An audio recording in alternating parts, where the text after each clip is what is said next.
Ladies and gentlemen, welcome back to the Sitting In podcast. Today, we are sitting down with Taylor Warren. Taylor Warren is a professional American cyclist with CS Velo and also a coach over at Source Endurance. You guys probably heard the episode with Adam Mills.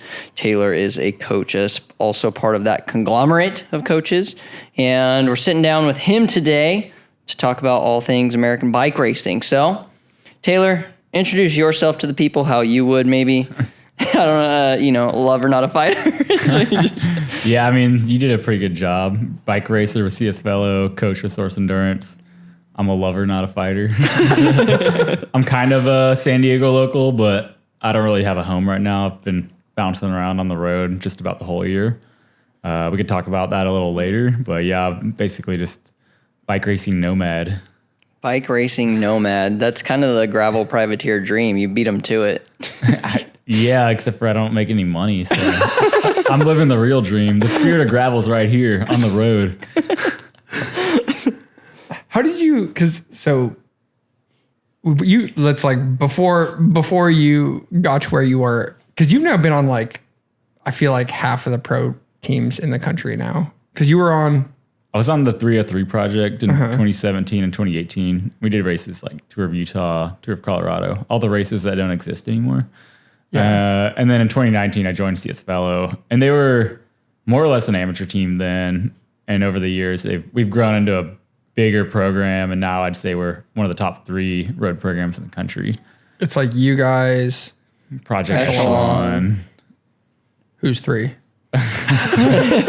Top 2. The only 2 we're talking I mean, about. there really aren't that many road teams anymore. Yeah.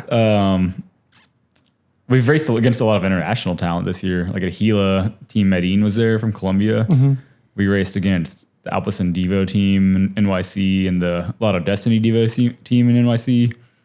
Toronto Hustle from Canada.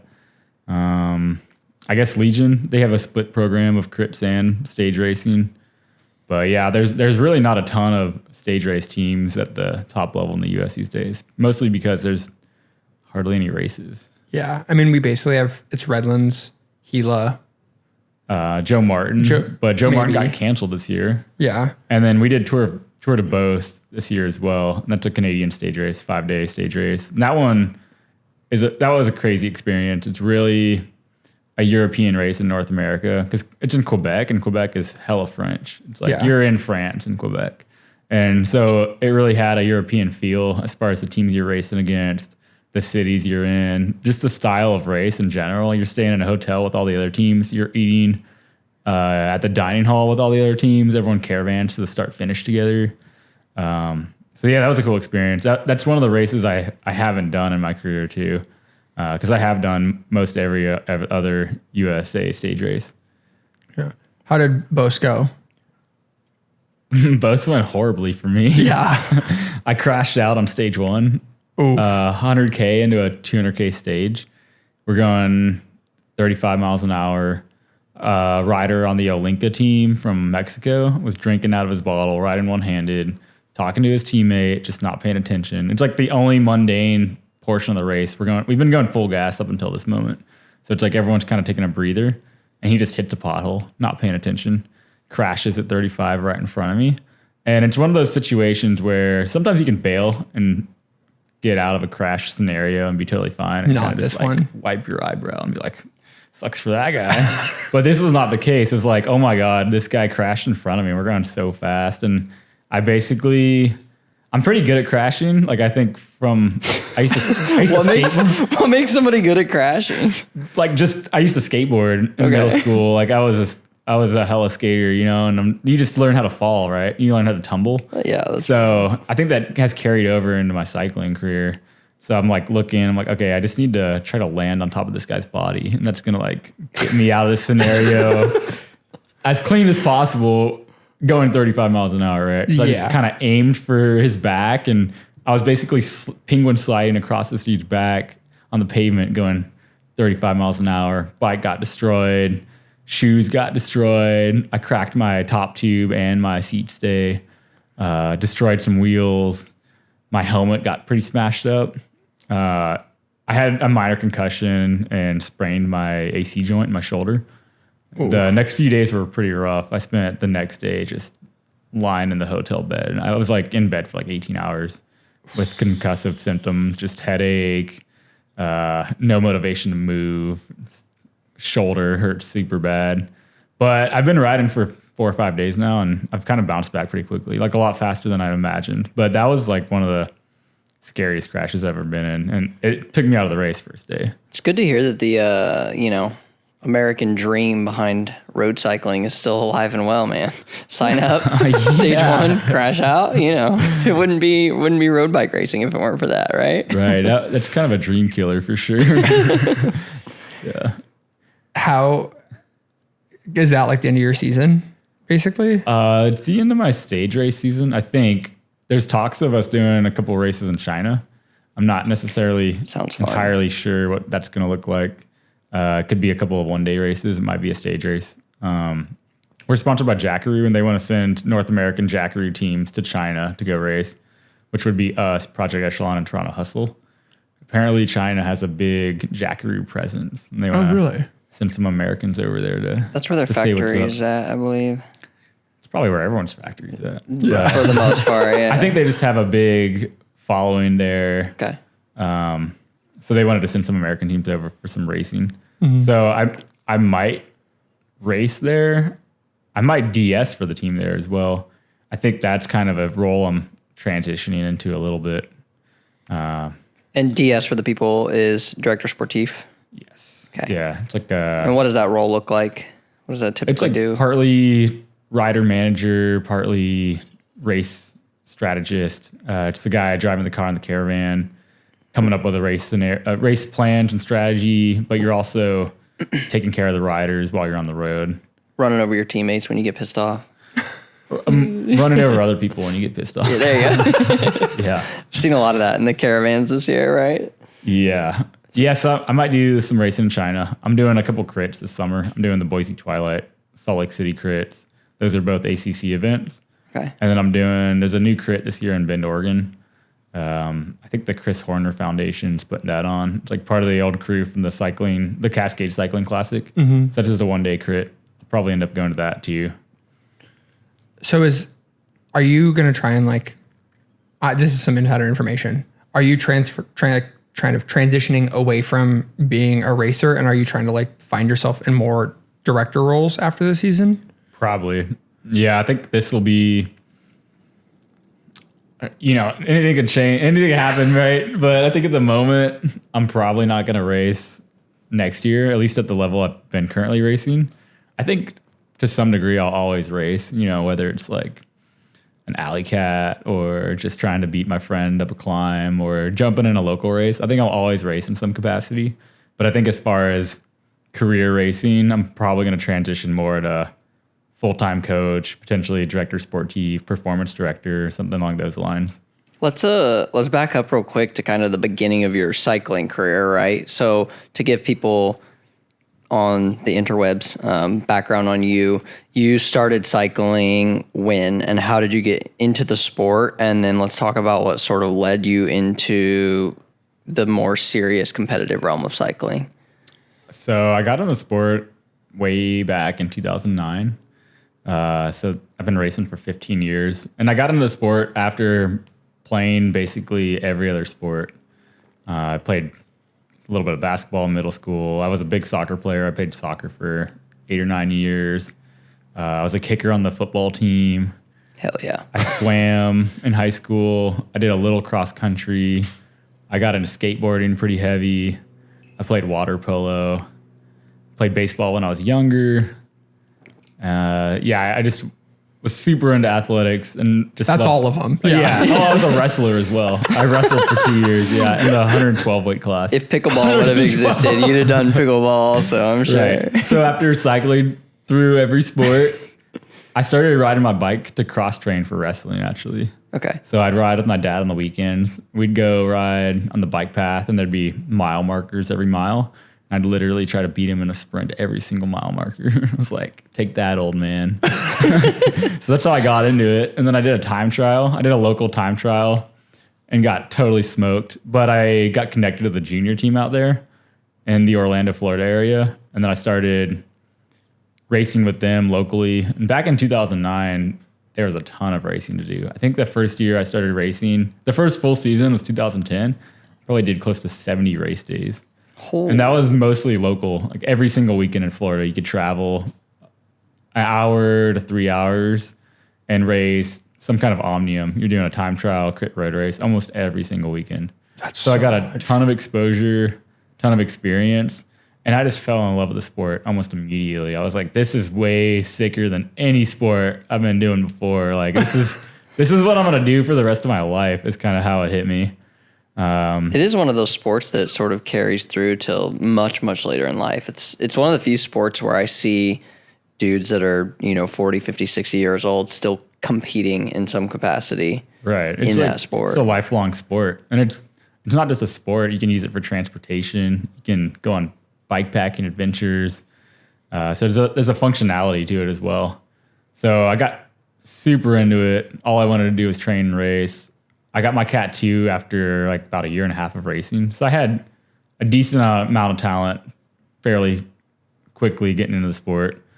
And then bike racing factored into my decision to go to college. I wanted to go to a school with a good cycling program, but not necessarily a varsity program that didn't have like an academic program. I ended up going to Colorado State University. They had a good mix of academics and cycling program. So I raced collegiate nationals. And all through college, I kept racing and traveling a little bit more and more. I think I was a Cat 1 by 2013, maybe. And then 2014, I started traveling. I was on the Rio Grande in Colorado. I started traveling to bigger races. I did my first Redlands, got obliterated. I think that's how everyone's first Redland goes. Yeah. Like, there's no one who survives their first I had no idea Redlands. what the level... Like, Cat 1 local racing is hard. And then you show up to Redlands, you're like, well... Yeah, explain Redlands to people real quick. Like, what is Redlands? Redlands it's one of the oldest stage races still in the country in Redlands, California, just east of LA. And I think there's been different iterations throughout the years. Right now, it's a 5-day stage race. It has a circuit race, road race, TT crit, and the infamous sunset circuit on the last day. The first time I did Redlands, there was 212 people in the field. Good Lord. I remember finishing the Highland circuit race, and I got like 100th place, and I was stoked. I was like, yo, top 100, let's go. That's like just, but that was the level, and I had no idea. So that was a really eye-opening experience. I got time cut the third stage, and I just DNF'd. I think that same year I went to maybe the Cascade Classic as well and did the pro race there. I might have finished, but I'm pretty sure I DNF'd the last day. And so I had done 2 pro races and didn't finish either one of them. And then I remember I went to the Bucks County Classic at the end of the year, and I finished 30th in that race. And that was like the first time I'd finished decently in like a pro road race. What does it feel like coming from a local scene in which you probably had some wins, you probably had some really stellar performances, and then you get put on an actual national/international level stage race playing field, which is really like what the pro circuit would probably be described as. What's that? What does it feel like when you're just kicking the shit out of everybody, and then suddenly, you're now the nail. You're no longer the hammer. Yeah. What's that difference? It's super humbling, right? You learn a lot of humility in cycling, because cycling is one of those sports where it seems like the progression is almost endless. It's like as far as you want to take it, right? Because you win races locally, and then you move up to the regional level, and then you get your ass kicked again. And then you train, you get better, and then you might be winning races at the regional level, and then you move up to the national level, and then you get your ass kicked again. And then maybe you're good enough and you excel at the national level and can race internationally, you're probably going to get your ass kicked again. So it's just every tier you move up, you're just getting humbled time and time again. And cycling is one of those sports too, where you can be at the top of your game, the fittest you've ever been, go to a race thinking you're going to crush it, and then crash out 100K into the first stage of the race, right? So it's just one of those sports where you need to learn how to handle failure. And I think I had a lot of failures throughout the sport. So I've gotten really good at that and get really good at learning how to bounce back from those failures. Do you have any tips or advice on how you handle those failures? Because a lot of younger racers out there, right? And also you just finishing up a junior Devo camp here in San Diego, and we can talk some about that too. But What I'm curious about, and something that I've experienced, newsflash guys, Taylor's actually my coach also, so I'm constantly bitching about my failures to him. But something that, you know, I feel like I'm pretty good at rolling with those things, but maybe some people probably don't adapt as well to that type of failure. Like what sort of advice do you give to those individuals, or how can you maybe help them walk through overcoming those minor instances? Right. Is it future outlook? It's definitely one of those things you get better at with practice, just like anything else, right? The more you get your ass kicked. And cycling is a sport of failures. It's not like football or basketball or team sports where you have one team wins, one team loses. In cycling, you know, you might show up to a race with 100 people in it. There's one winner and 99 losers. The probability of you being a loser is really high. That's actually crazy to think about. All right. So having perspective can be really important. I think for a lot of people, they get super emotional after races. As cyclists, we put so much time and energy into our craft, right? You might spend 15, 20, 25 hours a week training, and then you show up to a local crit, get your doors blown off. You're probably going to have a bad day. You're probably going to be pretty emotional about that kind of thing, because usually in life you're taught, you know, if you work hard, you're going to succeed. And sometimes this is not the case in bike racing. So I think I had a director, Tad Hamilton. He's been working with CS Velo this year, and he had a quote that went, remember the experiences, but let go of the emotions. And that's kind of stuck with me, where you give yourself 24, 48 hours to vent, to get angry, to get sad, and then you let the emotions go and remember the experience and remember the lessons you've learned from that failure and try to take that in to the next race you do. Try to learn something from it. There's a thing I was trying to teach the juniors at camp this past weekend. I was in cycling. You have, instead of winners and losers, you have winners and learners. So trying to take every single race you do as a learning experience, because most likely you're not going to win. So at least you can learn from it. I think that what I try and drill into people that I coach is that if your goal is to go out and win every race, you're going to be constantly disappointed. And so I think that it really helps with small goal setting.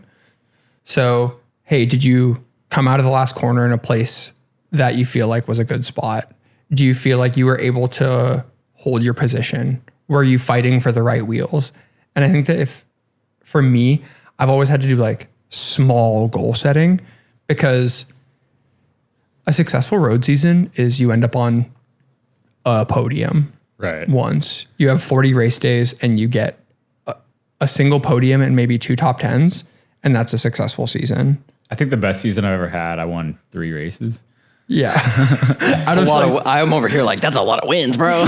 Wow. But like, I think what you're referring to is setting process goals, right? Mm-hmm. There's outcome goals and process goals. Outcome goals would be, I want to win this race. I want to do X time here, yada, yada. Process goals are exactly the small wins you can take every single race.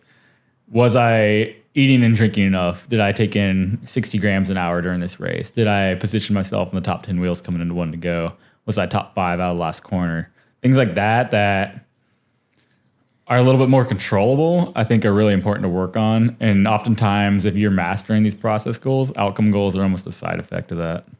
So it sounds like, obviously, so at this point in your bike racing career, you're really good at, sounds like failure, but you're really good. I'm great at that, dude. You're really good at taking this information that you learned over time and then translating that to younger athletes as a coach, right? Is that somewhat of the inspiration that's pushing you into that director sportif / full-time coach type of role? Or is it something else? Maybe you're not finding as much fulfillment in the sport as you originally were? I think it's a little bit of both. I'm getting older. I've been crashing a lot this season, so that's kind of had me think about things a little bit more in a broader perspective. And yeah, exactly that. I think some of the value I bring to CS Velo, I bring maybe a little more value off the bike than on the bike these days, just as far as mentorship or helping my teammates, right? I've kind of been in a lot of their shoes and maybe can interpret situations a little bit better. I've seen things before. So I think I just have a different perspective being in the sport so long. And I am getting a little more fulfillment trying to help others achieve their goals rather than fighting for top 10, top 5 place at X race. It's just not as fulfilling for me anymore. You've had a rough season this season, haven't you? It's been probably the worst one I've ever had. Really?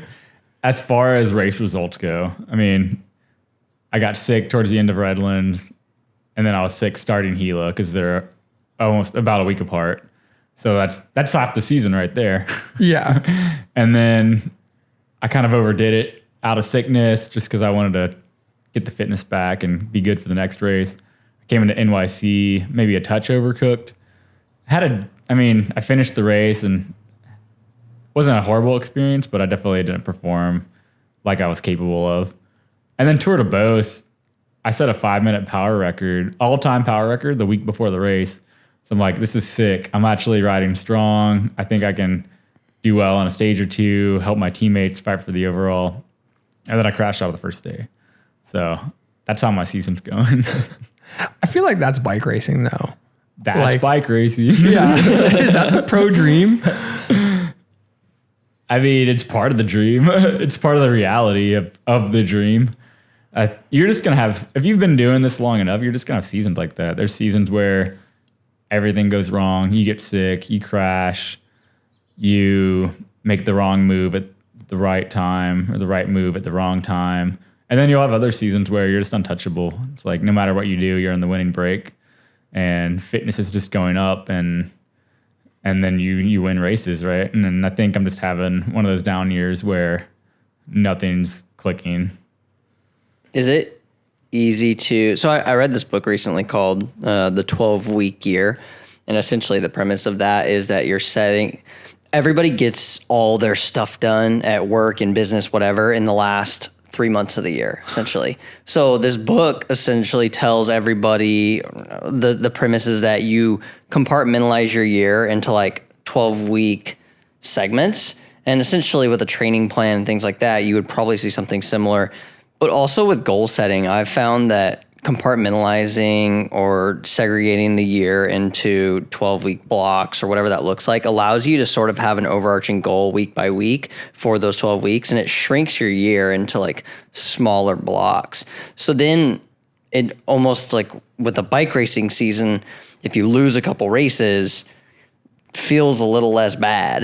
Right. Is there a way that you compartmentalize your seasons into sort of segments? Does that mid-season break help do that? I mean, what's a good way to navigate a long bike racing season? Because here in SoCal, we can race January through September, really. August. January through January. Yeah. So is there a way that otherwise it just feels like you're going nonstop, right? So do you compartmentalize in some way? For sure. I think you have to keep it sustainable.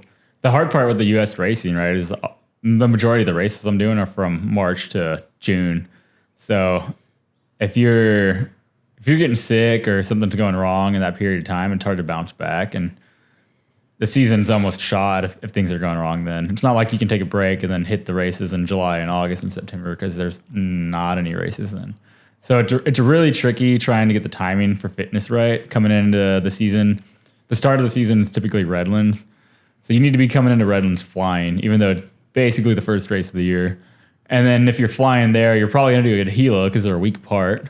But if you mess up that taper process or the build process, then you're probably going to have a bad Redlands and a bad Gila. And that's 2/3 of the season right there.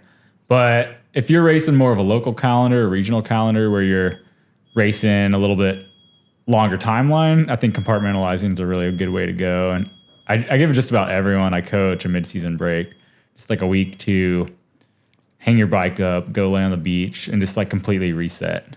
I think that's good for not only recovering physically, but also just building back motivation. And I see there's a really strong correlation between how motivated a rider is and how physically fatigued they are. Like a lot of times people don't even know how tired they are until they take that break and they're like, wow, I like actually want to go out and train now and I am stoked to go ride my bike again. But if you never take that break, you're probably just going to be at 70% for the rest of the year, be a little bit less motivated. How did you learn this stuff? Did this come to you through a coach of your own, or is this just something that you learned from experience over time? A little bit of both. I've worked with about 3 coaches over the years. I've self-coached myself for a couple years as well. So just through personal experience and having good mentorship. And learning from teammates too, right? If you're on a team, everyone comes to that team with a different background, a different perspective. And I think when you're on a high-level team, you're surrounded by high-level athletes. Each one of them has their own philosophy, and I think that's actually a really good way to learn as well. How long have you been away from home? Because I know that you're just like finishing a huge race block. Right. So when was the last time that you like slept in your bed? Can you define home? Like, what is that? Is it Well, so you were like initially a bed I own? Or how do you define home? Yeah. Home is where the heart is, obviously. All right. So I haven't slept in the same bed for more than 3 weeks at a time all year.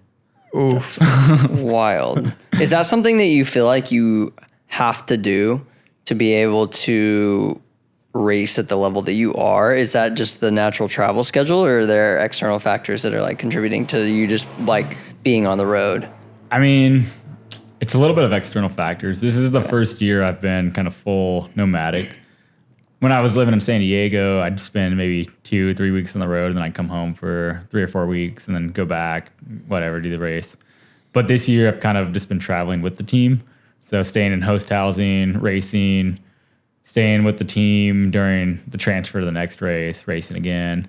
And just logistically of how the season's built, it just made sense to stay on the road because we only really have maybe a week to 2 weeks tops between races. So it's hard even to go home for that short amount of time and then fly back to the race. So in a way, it's almost easier to travel as much as I have been.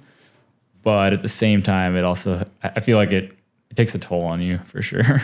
So you right now get to the destination and probably just go right into training and getting ready for the next race then, right? Right. I mean, so the majority of my training happens in the off season. Okay. It's really hard to build fitness during the season because you're focused on racing, recovering, racing, recovering. I when I'm working with athletes, I tell them you can maintain fitness pretty well during the race season, but building is typically going to happen when you have a big chunk of time without any competition, where you're at home, where you can kind of control your environment a little bit more. So typically, if you're in SoCal, that might be October to January or so. That's when you're going to be the most productive. And then once you're on the road, once you're racing at a high frequency, it's actually going to be really hard to continue to build fitness if you're focused on performance. So what do you think you enjoy more then? Do you enjoy sort of the nomadic lifestyle? Because it sounds like you've done it both ways. So you said when you were in San Diego, you were at home sometimes and you would basically pop in here for a week or whatever that looked like in between races. You said you kind of prefer being on the road. What's the... I'd say, I mean, human nature is the grass is always green on the other side, right? Yeah. So when I'm on the road, I want to be home. And when I'm home, I want to be on the road. It's basically what it boils down to. But there's pros and cons to each, right? Sleeping in your own bed, having a routine, eating the foods you want to eat, I think goes a long way with just producing good quality training. And it's good for mental health. And you have maybe more of a social circle and other things going on besides just training and bike racing. And then when you're on the road, you're living maybe a little bit more of a monk lifestyle where everything revolves around the training, the racing, and you have to adapt to, opening a drawer and trying to figure out, is this a silverware drawer or like where do I find the foods I normally eat, or where does this host house keep their trash can? And you're like, every single time you step in a house, you're in a different environment and you have to kind of reset. And I think that takes it just takes mental energy to do that over and over again throughout the year. I think that it's funny that a lot of people spend their whole life to try and chase, the American pro dream, right? If you ask a lot of people who are 20 years old who are Cat 5s, what do you want to do in bike racing? I want to go race Redlands. I want to go race. Do you think that a lot of those people who have their goal is to be where you are right now know what your life looks like? Probably not. And I mean, not everyone's life looks like mine that is at this level. but there's a lot of instability, a lot of uncertainty. American bike racing is really hard. There's not really much of a career in it in the U.S. I would say probably 20 riders are even making a livable wage. Especially this year when the NCL folded, I think a lot of the riders in that league were actually making a decent livable wage last year. And then during Redlands in April, mid-season, the league just folds and puts 30 plus riders out of a job. I think it was like 60 plus riders. It was a lot of people. Yeah. And that's just the reality of the sport. It's like, okay, you just don't have a job anymore. Good luck. How do you, so this is probably a calculated risk that you take then. And if you know the sport and you've spent enough time in the sport, you've raced your bike for however many, 15 years, you probably understand that that's not where your income and livelihood is really going to come from. So you're almost doing it out of passion for the sport. But then also you have to live, right? So what's that look like for somebody in your position? Like, how do you bring in income? What are your options? And then are you doing it out of passion for the sport? And when does that run dry? What keeps you going? I mean, a lot of it has been passion for the sport. It's something that I just fell in love with. And I just knew I just wanted to, if I was Ken from Barbie, my job would be bike. Right? Like, that's just what I wanted to do. You heard it here first, folks. Taylor Warren. I didn't ever bike Ken. I never thought about the money or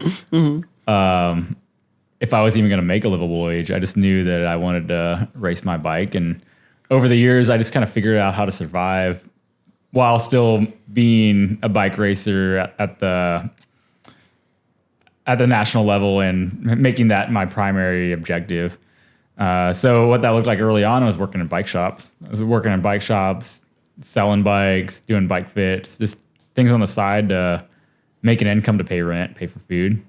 And then eventually that translated into coaching other athletes, which you see a lot of in the cycling world. A lot of athletes are also coaches. And I think that's it's partly to make an income so they can continue to pursue their passion. And it's partly just the things you learn in the sport are really hard to learn unless you've been there. So you're really good at translating that and passing that on to other riders. So over the years, I kind of figured, okay, I'm probably not going to make a livable wage racing my bike, unfortunately. But I still want to continue racing. I still want to continue to pursue the sport at the highest level possible. But I need to divert my energy into something that I can actually make a livable wage on, and it's also going to bring me fulfillment. And so that led to me becoming more or less a full-time coach. I lived a mile away from Adam Mills when I was in San Diego. So eventually I reached out to him and started working for Source Endurance. And he's been a really great mentor for me to what full-time coaching looks like. And then over the years, I've just built up clientele base, experience as a coach, working with USA Cycling with this junior development camp this past week. I'm a USAC level 1 coach. So I don't know if that really necessarily means much, but it does mean that I've been a USAC coach for the past 5 years. And so that just shows commitment to being a coach. I think also something that's important to know is how many USAC level 1 coaches are there in the country? Not many. It's probably 50 to 100. Yeah. It's a pretty select group of people. So, I mean, at this point, I never thought coaching would necessarily be my career. But now I'm kind of at the point where I can see it as a lifelong career and continue to pursue it and continue to get better at it, coach higher level athletes and help develop junior athletes and just pass on the things I've learned. Because I think, money aside, I think it's just important to have coaches and mentors in sport and the community, just because sport is really important these days in this world where it's a lot of like money driven and unhealthy lifestyle. I think having people in the community that can mentor other athletes and help pass on knowledge is really important. What do you think is like a pretty prevalent unhealthy lifestyle that we're seeing kind of across the U.S. specifically? Like where do I even start? I mean, I read the other day that one out of 2 Americans is dealing with a chronic illness, whether that's metabolic or otherwise. I mean, there's a sleep epidemic in the U.S. most people are sedentary.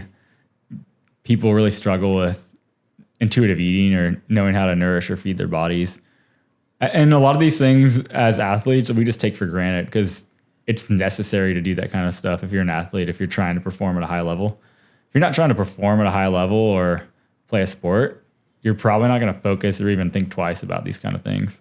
And that's what I see in the general American public. Where do you think the lapse in communication is then? Because it sounds like that's the issue. At least that's the way I'm interpreting it. Is it sounds like the information is not being disseminated to the general populace like you would ideally want it to. And a lot of people have no interest in being an athlete in some capacity, or they were when they were young and they got burnt out on their particular sport, but they don't, you can see the sentiment around cycling is you dorks in Lycra, get out of my way, get off the road, right? So it's like that's the general consensus of, well, I don't want to say general consensus of America, but there's certain areas in the U.S. that probably where a lot of chronic illness exists that also that's kind of the mentality about certain sports and athletics. It's like they can't be bothered. So how do you think we help perpetuate a new question? Did you ever take a nutrition class in high school or a physiology class in high school? I took physio, but we didn't have nutrition. Yeah, I think we took like a 2-week nutrition course, and it was the goddamn pyramid thing. That was what it was, a health class, and it was literally about the pyramid. And then I think you do like sex ed, cereals on the base of the pyramid. Yeah, something, dude. It might be at the top. Mr. Kellogg's is like draw up the pyramid over here. Cinnamon Toast Crunch is penciled in. That's the thing. I think there's just a ton of misinformation out there. Yeah. And a lot of health and nutrition and that realm, so to say, is really profit driven. I think a lot of times companies are profiting on people not having the right information or not necessarily knowing how to eat or what to do, and they're thriving off that and making money off of people's lack of knowledge. I think it's also hard because a lot of readily available information about nutrition is not geared towards your average American. Agreed. If I am scrolling through Instagram and something pops up on my feed about nutrition, it's, oh, you want to put 60 pounds on your bench press? This is what you need to eat. Oh, you want to put 50 watts on your FTP? This is how you need to eat. And that information is interesting to me, but I think most people who are struggling with that's not useful information to them. The dietary information that is helpful to being an athlete is so counterintuitive to the average American. Right. If most Americans ate the way that my elite cyclist friends ate, they'd be dead in 8 months. And same thing with my friends who are I have friends who are powerlifters. I have friends who are bodybuilders. The way those guys eat is unhinged. And I think that it's a combination of food deserts. What does that mean? I live in City Heights, which is a not super affluent neighborhood. The nearest Trader Joe's is a 15-minute drive. Right. What's your closest place to eat if you're looking for something maybe quick takeout? A liquor store. I mean, within my neighborhood, within a 10-minute walk, there are 6 places where you can get food. 3 of them are liquor stores. 1 of them is a bakery. 1 of them is a gas station. And 1 of them is a Mexican restaurant, everything's fried. And so people who don't have the means also to go access good food, I think also just get stuck in, well, we have to eat the food that's available to us. And the food that's available to a lot of people in, I think, most of the country is stuff that is cranked out of a lab somewhere. I think for most people, convenience often trumps quality. It's whatever you can grab, whatever's cheap. People aren't necessarily thinking about their health when they're thinking about food. They're thinking about how much does this food cost. But I think another way to look at it too is if something is expensive in the short term, you're going to save money in the long term with health. And if something's cheap in the short term, you're probably going to have a lot of medical bills down the line. So even that equation doesn't necessarily add up, to me anyway. But most of the population is not thinking that way. Right. I think a lot of the population doesn't have the luxury of thinking that way, though, also. Exactly. Where I remember there's this joke about, oh, well, if you give up smoking a pack a day, you save $13 a day, which means you save $100 a week, which means you save $5,000 a year, which means that if you don't smoke in 30 years, you can buy a $100,000 car. Well, it's like, well, then if everyone who's over the age of 30 who doesn't smoke should have a $100,000 car. Yeah. And that's just not the way it works. Well, it is now, dude. You can finance anything for 84 months. Anyway, that's a different soapbox. But I think that a lot of people just don't have the means. Also, I work a relatively long day. I get home at 7:30 at night. Do I really want to begin cooking dinner at 8 o'clock at night? We're getting to an interesting point, though, and I'm curious your guys' thoughts on this, too, and like maybe yours, too, Taylor. And specifically, like you go anywhere anymore, you go to McDonald's, for example. A Big Mac meal is like $15, bro. Yeah. So it's not even...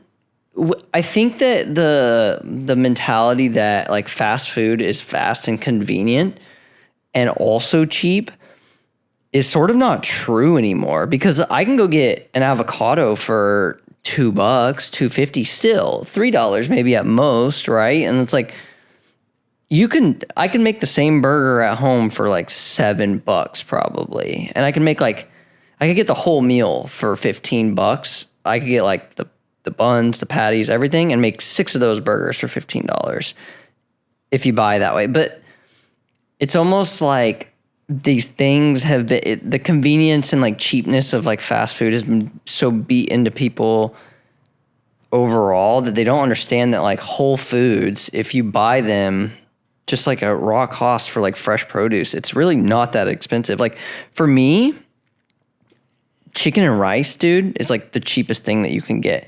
And overall, that would probably be healthier for most Americans than a Big Mac meal, right? For sure. But it takes thought and time. Mm-hmm. People don't want to spend either of those. Do you think that where do you think people are getting their information these days? I personally, like obviously the obvious answer is probably like TikTok and social media, which is a cancer for information, like scientific information, I think. But where do you think people are getting information, or where do you think the lapse in information delivery is? I mean, people are getting their information from whatever the environment they're in. And your environment can be the people you hang around, the social media you're ingesting, the news you're ingesting, the information your parents are giving you. So it's just people in your circle, more or less. So I think you see that with elite athletes, their circle is typically everyone is focused on performance and focused on eating healthy and sleeping and training. I moved back to Orlando, Florida, where I grew up this off season to spend some time with my family, to reset a little bit. And I kind of lost a little bit of my cycling community when I moved back there. And I started spending more time with older friends, people I went to high school with, non-elite athletes. And it was mind-blowing, just the different perspective and just the different lifestyle. And putting myself in that environment, I was like, wow, this is just pretty eye-opening to how the other half lives, so to say. So I think a lot of times I'll take that kind of stuff for granted, but I think the environment people are in is it's just not very healthy, or they're not necessarily thinking about these kind of things like we would. I think we also take for granted that living in Southern California is such a unique socioeconomic crossroads where every time I fly to the middle of the country, I'm reminded what the 50th percentile looks like. Never go to the Midwest. Yeah. But there is something to be said about there is a culture of there is a fitness culture in Southern California. I think part of that comes from the weather and being outside. Yeah. Oh, 100%. It's access to enjoyable activities. You know, if you live in Cincinnati, Ohio, you can't just drive to Torrey Pines State Beach and go on a hike. And so We're bitching and complaining about the heat today, but 80 degrees. Houston's 106 and 99% humidity, you know. I think that definitely that compounds too. So living in Southern California is a starting point where people in Southern California are already, I think, baseline lead healthier lives. And then on top of that, all of my friends are cyclists or somehow engaged in, I think, body culture in a way that means that not all of them have healthy relationships with their bodies also. Let's make that perfectly clear. Yeah, even a lot of cyclists and athletes don't. Yeah. But they do, I think, have a little bit more of a kinesthetic sense. I think that, honestly, a lot of the cyclists that I know have really unhealthy relationships with their bodies in a number of ways. There's a difference between performance and health, that's for sure. Yeah. Do you see a lot of that? For sure. I mean, is eating 100 grams of sugar per hour on a bike ride healthy? No, it's like so bad for your teeth and bad for your gut, but is it going to help you smash watts at the end of a 5-hour ride? Absolutely. So there's definitely a difference between performance and health in that regard. Have you? No, go ahead. Have you struggled to balance that at all? I mean, a little bit. I'd say I definitely have been thinking more about my oral health with the craze and just massive consumption of carbohydrate that has overtaken the sport. Mm-hmm. But I'd say in general, I try not to sacrifice health for performance, mostly because I want my health more than I want to win bike races. Like I'm not getting paid to do this, so why would I sacrifice health for that? There are a lot of people that do sacrifice it, though.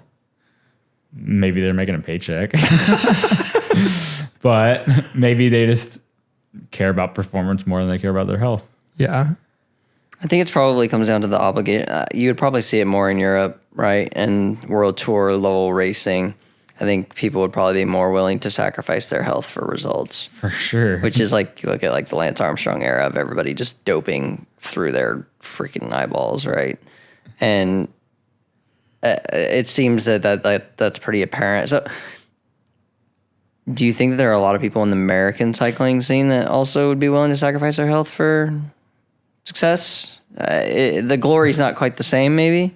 So maybe the answer is no. I don't know. I think for sure. I mean, it's on a smaller scale than Europe, but you should see the stack of drugs that cyclists are taking before races. And I'm not talking about illegal drugs. I'm talking about you're going to take a bunch of Tylenol, 400 milligrams of caffeine, maybe some kind of pre-workout supplement, beta-alanine, Sodium bicarbonate, L-carnitine. You're gonna rub some lotion on your legs to make your lactic acid not burn as much. It's just whatever you can do to make the experience of racing a bike less painful and for you to perform better. And that's pretty. I see that a lot at the amateur level, at the national level. Also, when I think about health too, it's not just what you're putting in your body; it's also risk mitigation as well. I think I was talking to Max a little bit about this earlier in the week. I think crashes are happening more frequently these days. Feels like it. I think people are oftentimes to win a bike race, it just takes a higher level of risk. Like you need to take more risk than the guy next to you, especially if the race is a flat 4-corner crit that has no defining feature that's going to break the race up. Oftentimes, the people that are going to succeed in that kind of race are the people that are going to take more risk than the person next to them. And I think that's leading to more crashing in the peloton. And bikes are getting faster too. So is your tolerance to face planning higher than the guy riding his bikes next to you? And that goes back to health and performance as well. I've said for years that this is why I'm not very good at crit racing, is that in the moment where it's 2 to go, 1 to go, it stacks up before the corner and there's 6 people going for 2 slots. In my head, I'm always thinking, I got to go to work tomorrow. Yeah. And I work with my hands, you know, I can't afford to break a collarbone. I can't afford to. For years, I was racing my bike with no health insurance, which now I like look back. And, oh, what was I thinking? But that's always where my brain goes. And the people that I know who are good at bike racing, their brain doesn't go there. Yeah. They think I'm going to kill everyone for this course. One of those 2 slots are my slots. Yeah. They're amygdalas. Yeah. Something's going on in their brain a little bit. Dude, Yeah. there's a hilarious quote. Okay, I don't know exactly what race this was. It might have been the Joe Martin crit a couple years ago. But at one point in the race, Legion's on the front. People are trying to overtake their train or cut in or whatever. And Alec Cowan on Legion, he turns to the guy trying to cut in and he says, "Are you willing to die for this?" And that has always stuck out in my mind. It's like, well, no, I'm not. So I guess I'll lose now. Nah, never mind. I'll head back. But that's the reality. That's the mentality you have to have in some of these bike races to win. You need to turn that part of your brain off and just go for it sometimes.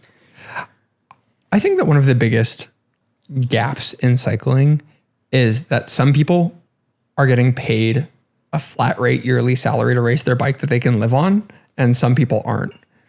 And for me, if someone paid me an amount and they're like, "Hey, this year you get $70,000. It doesn't matter if you break every bone in your body on race day 1. Here's $70K for the year. Right. Go race your bike." I'm like, "Oh, I don't have work tomorrow." You know? And then Suddenly. those people, you know, I think there's probably 30 people in the American pro racing scene, If that. who make that much money, who don't have to go to work tomorrow. But I think that those people have a competitive edge in bike racing Oh, definitely. because all that they have to worry about is if I break my collarbone, The finish line. yeah, who cares? I don't have to go sit in a cubicle with my arm in a sling. They get to it's a paid vacation for them, you know? They need to take those risks because if they don't, they're not going to get results. And if they don't get results, they're not going to get a contract the next year and they're not going to make money. So, I mean, you're absolutely right. If you're getting paid and this is your livelihood, you're going to be more willing to put it out there for sure. So we talked about health and nutrition. We talked about the potential damage that can be done to your body based on risk. The one thing that I feel like we haven't really covered is sort of mental health. I mean, we kind of touched on that with some of the ups and downs and adapting and dealing with failure in bike racing. But when it comes to overall mental health as an athlete, how do you navigate that stuff? Because that can be really complicated when you are in a situation where there's only one winner, 99 losers, and say you're on a dry streak and you're not seeing any boxes and all of those things. How does that impact you mentally? And do athletes have it worse off than the general population or the sedentary population when it comes to mental health because of the amount of pressure that they put on themselves? Or do you think that it's just different pressures? I'd say yes and no. I think it just totally depends on the individual. But part of bike racing, what's helped me a lot is having things outside of bike racing that bring you fulfillment. So all your mental health and your happiness and enjoyment is not tied to the last race you did. Because there's a saying that goes, you're only as good as your last race. And I think that's what people really struggle with. They put all this pressure on themselves. They don't have anything else going on. Bike racing is their livelihood. And they get dropped in a race or crash out or get sick or whatever. And then their mental health is tied to that result. And it sucks. You go to this really dark place. Whereas if you can compartmentalize a little bit more, if you have outside hobbies, a social circle, a community around you, you have things you can engage with outside of bike racing, that's going to really help you. And then at the same time, finding fulfillment in racing that's not tied to the results. Like, was I a good teammate today? Did I enjoy the race? Like, was I having fun regardless of the placing I got? Is this experience beneficial for me? Like, bike racing takes you to a lot of cool places, a lot of places you would travel to that you probably would never go to unless there was a bike race there.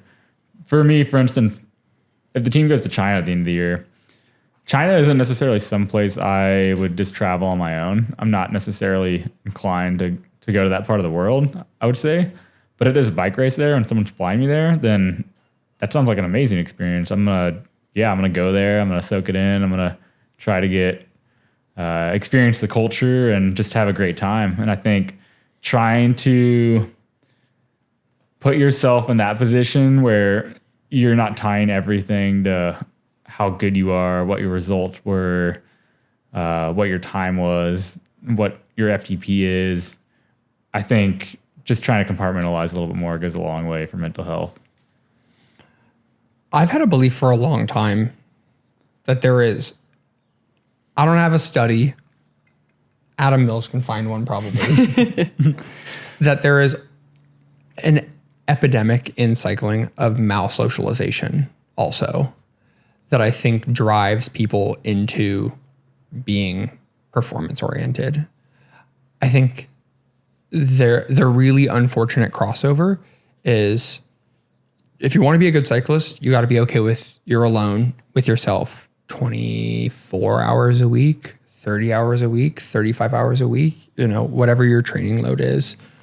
I think there is a level of malsocialization that needs to be there to be okay with that. And I think that what I see so often is these two things running into each other, right? Where there's people who, I think a lot of people who are really competitive pro cyclists struggle to have personal relationships, struggle to have romantic relationships, struggle to have things outside of bike racing, because bike racing is weirdly so all consuming. Mm-hmm. If you want to be good, it has to be your whole life, And I think finding that balance between spending enough time to be competitive I think to be competitive even at a regional level, it has to take over your whole life. For sure. 20 hours a week is a lot of time. Yeah. Yeah, it's a part-time job. Yeah. And I think also 20 hours a week on the bike doesn't even account for all of the other things that it takes. 20 hours of riding means that there's an additional 10 hours of recovery stuff. Mm. It's an additional 10 hours a week of sleep. It's an additional 10 hours a week of preparing food. The way that 20 hours of on-bike time turns into 50 hours of other stuff means that you so often get this linkage between, well, yeah, I am an incredible cyclist, but because I'm an incredible cyclist and I devote so much time to this, I don't do anything else. Right. And I definitely see how those two things meet in this ugly way where people don't have anything else besides bike racing, which means that all of their value is wrapped up in, well, how'd I do in the last race? I think that there's a lot of unhappy cyclists out there in the pro field who... So I guess the question then, right, is how do you maintain happiness with it being so all-consuming, right? And how do you maintain those other things and stay socialized and stay balanced? Yeah, I think, Max touched on it. You have to have some kind of balance. And I think going back to the health and performance aspect, in some ways, I'd rather just be a worse cyclist and have better mental health than be an amazing performer and have less mental health, right? And that's just the reality of it. I just want to have a happy, fulfilling life more than I want to be the best cyclist I could be. And maybe that wasn't always the case, but I think I've learned that over the years. And I've learned that I can be maybe not my absolute best self, but I can take a step back, have a little more balance, and be pretty close to my best self and still have social relationships and do other things outside of cycling and really find that balance and not necessarily have it be all engaging. I think that's a pretty rare take. I think that a lot of people struggle with that. In my personal experience, I've gone through sort of both sides of the bill, and to the extent that last year I had to make that my word of the year was balance, because I was so focused on training and creating content surrounding cycling, and then just like everything was cycling related that wasn't my 9 to 5 job. And that became so exhausting that I eventually like burned out on the bike, had poor race results, which then perpetuates the thing. And I realized that cycle is like not healthy and you can't continue. Have you had moments like that in your bike racing career where you've seen that it's been so all consuming that maybe you needed to snap out of it? And how did you snap out of it? For sure. A lot of times it's like a negative feedback loop. I remember when I was on 303 project and I was just training full time, I'd have a rest day and I'd have nothing to do but to recover. And I'd get depressed. I'd be like, what am I doing right now? Like, I just have to lay face down in bed for a whole day. Like, because I didn't have anything else going on. Training was that's what I was doing full time. So that was really hard. I think going back to having those hobbies, and you need to find something that's not bike racing. And then you also need to understand that maybe some of the things you're doing don't actually matter as much as you think they are. That like they might not have as big an effect, right? It's like, do I really need to do a 6-hour endurance ride by myself today to get where I need to be? Or can I trim that down a little bit and spend some time riding with a friend and get 99% of the way there? Or do 4 hours and 2 at the beach, right? Yeah, I mean, reduce your training load. A lot of times too, the farther you get in the sport, I feel like the training almost has less and less of an impact. It's more of the little things you're doing off the bike that are actually going to make you a better cyclist. So just like dialing and eating a little bit more. The sleep is probably the most important. And that's probably the biggest struggle for me, is just getting really high quality, consistent sleep every single night. I think if I could do that, I'd probably be a way better cyclist than if I added, 5 extra hours of training per week. Let's talk about toe spreaders. Dude, you got me on the toe spreader game. Oh yeah, are you still on it? I'm on it. I'm still on the toe spreaders. Yeah, dude, people don't know that it's the next marginal gain. Don't even get me on my foot soapbox, bro. Let's hear it. Yeah, let's go. I started using toe spreaders because of Sam Boardman. I saw him on Instagram one day and I was like, those are sick. And I would say I self-proclaim that I have poor foot health. I think it's actually really common. You grow up wearing tight toe box shoes your whole life, shoes that have thick soles that you lose a lot of sensitivity in your feet.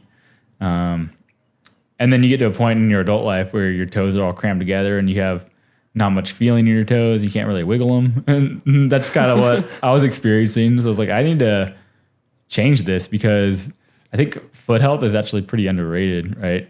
If you have a little more control over the small intrinsic muscles in your feet, you're going to have more stable ankles, and that's going to lead to having more stability in the knee joint, more stability in the hip joint. The body is so connected that it just runs up the chain. So the toe spreader thing is just stretching out the ligaments, helping your toes get some breathing room, so to say, and trying to get your feet back to maybe more of a natural state that you were born with, right? Before you crammed your feet into shoe coffins for the last 25 years of your life. Foot coffins. Yeah, write that down. Foot coffins, man. Yeah. I travel now with toe spreaders. Dude, even just like stretching your toes out feels kind of nice. Yeah. I was doing that the other day and I was like, oh, I'm like stretching my feet. I didn't know I could do this. My race day bag has. Especially after riding too. Yeah. Yeah. Cycling shoes are not very The comfortable. worst. Yeah. The worst. Yeah. The sole literally does not flex at all. Carbon. It's supposed to be stiff as that's hell the for selling power point. delivery. Yeah, stretch your feet out after you ride. Yeah. They've now made I got some on Amazon, and they're the little jelly. Mm-hmm. They're in my race day bag. Between races and an Omnium, I'm out there. Spreading everything. Put your legs up the wall, spread your toes out, eat a snack. It's great. This is elite cycling. The American bike racing dream. So, American bike racing, we've talked a lot about sort of the logistics of your life. And I guess one thing that we sort of alluded to that we didn't dive deep into is that mal-social. Well, we kind of dove into it, but the mal-socialization, right? Do you think that it's easy, tough, whatever, to maintain family relationships when you are so dedicated to a sport like cycling, for example? What I've noticed in the past is when I have a heavy training load, sometimes I'll see my friendships start to slip a little bit, or during race season, it's really hard because you're traveling constantly and you're gone. Is this something that maybe you're craving these days? And so you're leaning back towards doing that and maybe being that DS, director sportif role, or more of the coaching aspect of things allows you to fulfill yourself in that way, from like the family friendships, relationships side of things? Yes, definitely. Maintaining social relationships as a bike racer is so hard because, yeah, you're on the road a lot. And then when you're not on the road a lot, cycling is, I'd say it's a pretty selfish sport, right? You have to get up at the time you need to get up and get ready for your ride so you can get to the place for your fitness, and you have to eat the foods you need to eat to recover, and you can't go out and see people because you're supposed to be recovering. You got to lay on the couch and get ready for the ride and train you're doing the next day.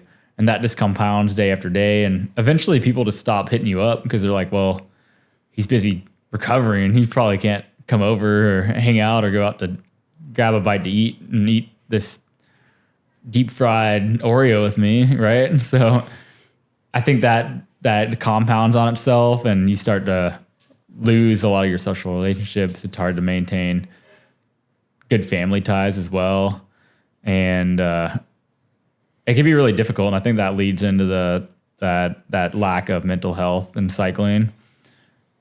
But yeah, I think I'm trying to maybe recoup that a little bit more these days. I'm trying to put a greater emphasis onto that.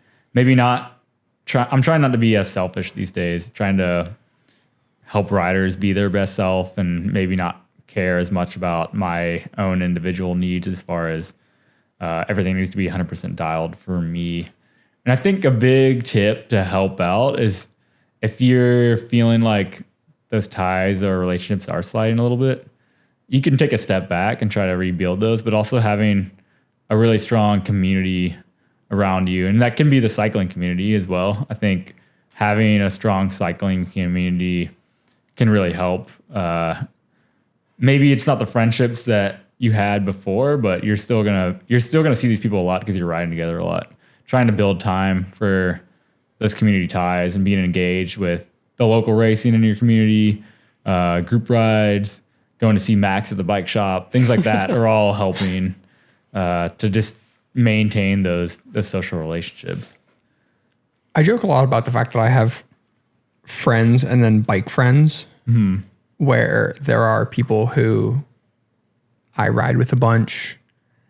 I see them 4 hours a week out on the road. I don't know what they do for work. I don't know. I'm like, you're married with kids? Do you think that those, well, first, do you feel like you have those people they're not your friends, they're like your training partners, they're like the people you ride with? Definitely, yeah. It's weird though, because you might not necessarily know them off the bike, but if you're riding, especially if you're riding one-on-one with someone like that, you're spending 4, 5, 6 hours one-on-one with this person. You're probably actually going to get to know them really well. Yeah. Do you count those people as friends? As that social I always relationship. have that hard. I've had this like struggle where there are people who I rode with. He probably isn't going to watch the podcast. I hope he doesn't. I hope he's not watching. This dude named Connor Lydon. I rode with him 3 days a week for a year and a half. I probably spent 8 hours a week with him. When we stopped riding together, I haven't heard from him in months. Right. And it was just weird that I think that there are a lot of relationships in cycling that are, I hate to use the word transactional, but they're, hey, I'm trying to have someone to ride with. You're trying to have someone to ride with. So,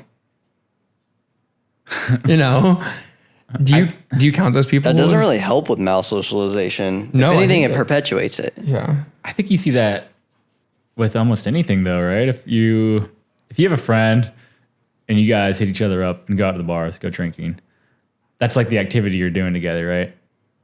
Okay, so say that friend stops drinking. You might not hang out with them anymore. Was that relationship transactional? Are they not your friend anymore? Maybe. I think that's a very deep question. Yeah. That's a really good example because we talked about that even I think in the first episode with Alec. He said something really similar is, he's stopped drinking. And so he focuses so much now on training and time spent exercising and doing all those things. And it eventually got to the point where a lot of his friends just like, they won't hit him up anymore to go out and drink and hit the bars and everything else. And he almost enjoys that, it sounded like, because it's not the season of life he's maybe in. And I feel like some friendships maybe are seasonal. Outside of that, though, do you feel like you need specific other hobbies? Like because as cyclists, it's pretty easy to find common ground over the sport itself. And I would imagine other athletes in running, in football, in anything, they probably hang out with people who have a similar interest. That's probably a pretty normal thing in other parts of life, like you alluded to. If your similar interest is yelling at the TV screen saying, hell yeah, go Padres on Tuesday, Wednesday, and Thursday, you're probably going to find other Padres fans to hang out with and go drink with on Wednesdays, right? Is that just natural as people find friends? Like, is that how it's done? I mean, I think so. Like, think about when you're a kid making friends. It's probably going to be mostly proximity based. Yeah. You're friends with the people you're going to school with. You're friends with the people in your neighborhood, the people that you're around. As you get older, I think it's harder to make friendships because that proximity might disappear a little bit. Maybe you're at work most of the day. Maybe you're traveling a lot or whatever. You're engaged in your hobby or doing whatever you want to do. So I think the way you make friends starts to shift, and it's going to be based more on common interests or activities. So I think a lot of the friendships as you get older are just people that enjoy doing the same thing you like to do. And that's totally true of cycling. I'd say most of my friends are bike racers. And if they stop racing bikes, we're still going to be friends, but we might just not see each other that much anymore. My barometer is always, it's like the housewarming party or like the wedding or where do I draw the line? I just moved. And so I'm in this funny place where I am in the process of trying to like start to envision a housewarming party. And there are these weird lines where it's a binary where like people either do get invited to the party or they don't get invited to the party. There's no, if you're seeing this and you haven't gotten an invite, it's not because I haven't invited you. I haven't gotten mine yet. Yeah, neither of you guys. Is it in you the guys mail? are both invited. Yeah, you guys what's are the up? first two people officially invited. Let's go. But it is funny that there are people that I see and train with a bunch who I'm not inviting them into my home, And I think that has always been my barometer for, is this a bike friend or is this a friend? Would I eat dinner with them? Would I hang out with them when I'm not riding with them? You're also heavily involved in the cycling community, though. You race locally. You own a bike shop. I think the sheer volume of cycling friends you have is just so big that they all can't be your friend, right? Yeah, I guess that's true. So I think it's a little bit of just cutting it down a bit and really just connecting more with maybe the people you see more eye to eye with and trying to envision hanging out with someone not just on the bike. Do you have things you can talk about when you're not dressed in Lycra riding on the road? So as someone, kind of deviating, as someone who has experienced American bike racing in all its glory, would you, I'm trying to phrase this the right way. So when I was getting into cycling, I'm a super competitive dude. I almost immediately went for the racing side of the sport. This sport and cycling doesn't necessarily have to be that. It can be a social activity. It can be a way to explore the world. It can be a form of transportation. It can be a way to do alley cats, hang out with your friends. It can be a way to pub crawl. Whatever. Don't recommend biking and drinking. DUI that way. Yeah, you wanna can. have fun. But I guess if you were to blanket recommend really pursuing bike racing in the US as like your passion, as your sport, as your thing. Do you think looking back on your career, you would recommend that to a majority of people? Would you recommend it to a minority of people? If you were to recommend it to a specific group of individuals, who would that be? I think you just have to figure it out as you go. And if it's something you're super passionate about and you really enjoy doing it, there's no reason you shouldn't pursue it at the highest level you can. But if that's not you, that's totally fine too. Like you said, you can ride a bike for fun. You can use it for transportation. You can go see the world. And that's totally fine too. I think that's one of the greatest things about cycling is you don't need to necessarily pursue racing at the highest level or a career in racing to be a part of the community and to have fun on the bike and to experience the same things that professional racers are experiencing. I probably wouldn't recommend this lifestyle to everyone. I think you have to really love it and really want to do it to pursue this. You're not really selling me on it. I mean, I love it. I still love bike racing. Even with the crashes. So I'm still here, right? But it's one of those sports. It's such a hard sport that if you're not enjoying it the majority of the time, you're just gonna get burned out. Yeah. And it's like, why are you forcing yourself to do something that you're not enjoying? Life's about having fun. Anyone who knows me knows I love retiring from bike racing. I've done it once a year for the last 6 years. As you feel like you're kind of closing this chapter of being an elite national level bike racer, what was the moment that you had that made you think, all right, I'm done? I mean, I think for me, it was just not getting as much satisfaction from results. It was just, maybe coaching an athlete that gets on the podium and feeling, oh, wow, that was like as good, if not better than getting on the podium myself.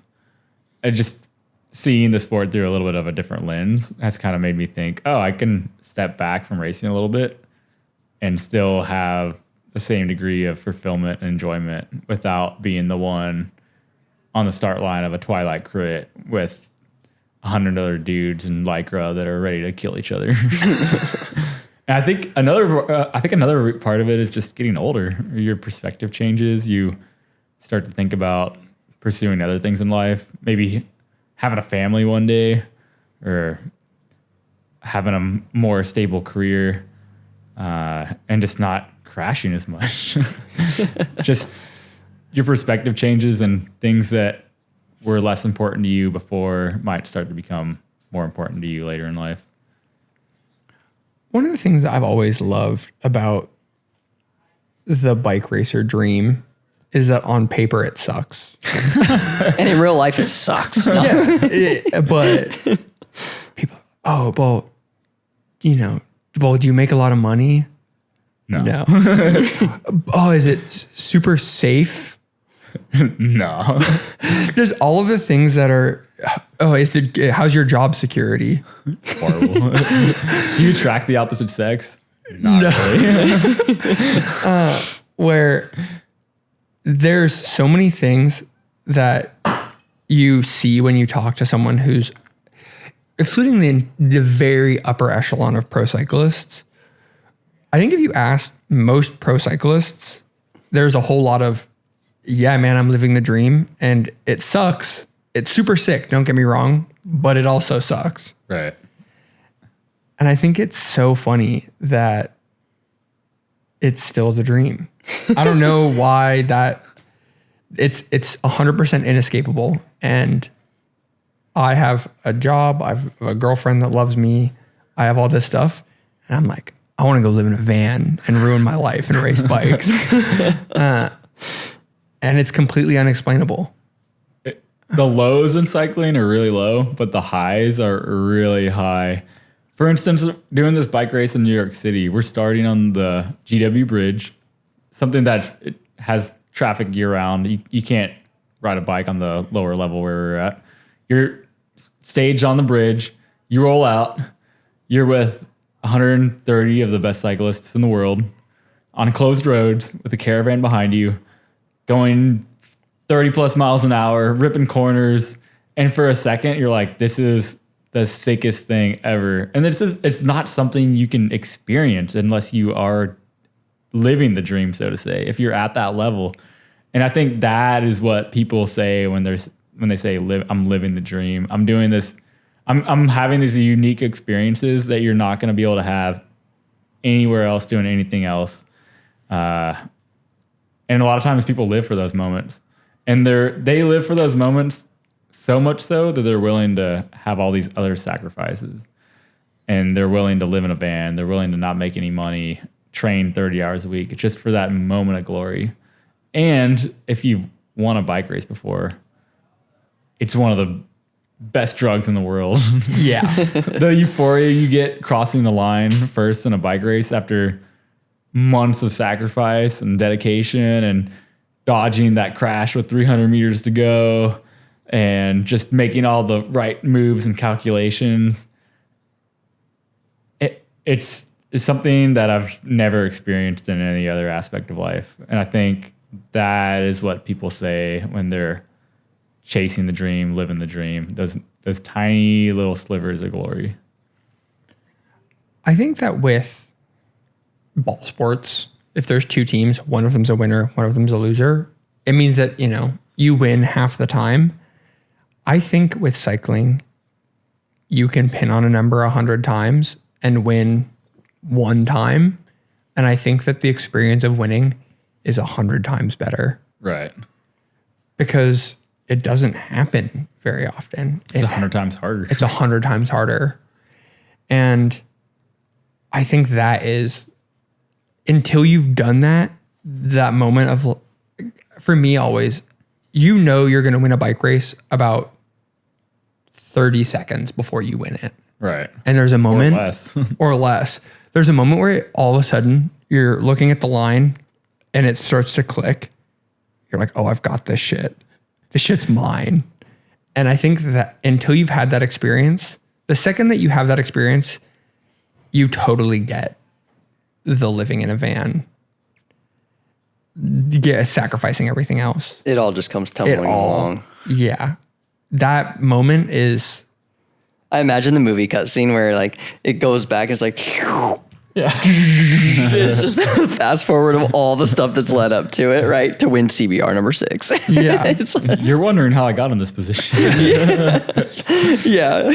Probably wondering how I ended up in this situation. It's real though, man. I've raced my bike now for 10 years. I think USA Cycling sanctioned races, I've maybe won 20. Best days of your Best life. days of my life. So if you had some best days of your life ahead of you, what do you think those days look like outside of bike racing? Oh, well, hopefully I win another race soon. But So there's one of those still on there. But I'm also just I'm so stubborn. It's like if I lose a race or get dropped or whatever, I'm like, no, I got it next time. That's just been me for the last 15 years. But I think helping other people win races is not as fulfilling, but it's almost as fulfilling. You know, you can pour out all your knowledge, all your experiences, all your mentorship, tell someone, you can do all these things, but at a certain point, it's up to that person to execute.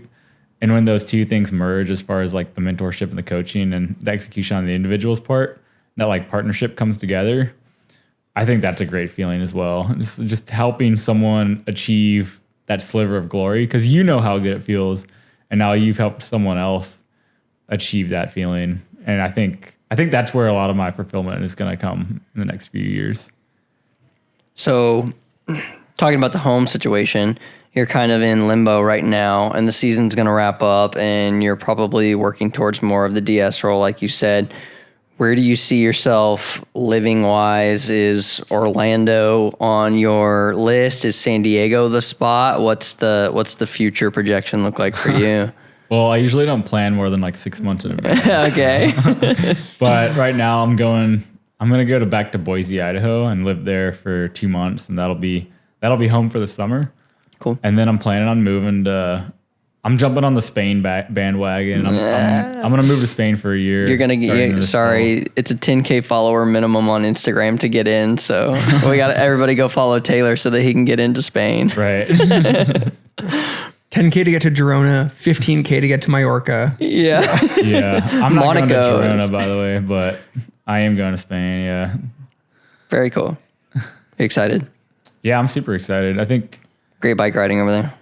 Yeah, great bike riding, great lifestyle. I'm really excited about the lifestyle more than anything. I want to be able to walk around my city, get local produce for way less money than it costs here, ride on roads with good infrastructure and without cars that are trying to kill me every 10 seconds. So I'm actually really looking forward to the lifestyle more than anything else. And I'm just looking for a reset and change, something. I'm just always looking for adventure, and I think this is just the next adventure for me. You're looking for a siesta. Two PMs. Hella siestas. Well, here's to hella siestas. You got anything you want to plug before we dip? Yeah. Any thank yous? Well, I want to say a big thank you to you guys. Thanks for having me on the Dang, podcast. yeah, First person that's thanked. Yeah, what's up? Really? All our previous guests, bro. Come on. I want to thank Switchback Velo. They just fixed my wheel. Shout out. This was not a paid promo. I mean, you guys are so good for the community here in San Diego. Thanks, man. Between your outreach, you and the bike shop, I think the bike community is really fortunate to have you two. I want to thank Source Endurance as well. Adam Mills, shout out to my boy. I'm actually staying at his house. He's been a great mentor to me and a really good business partner as well.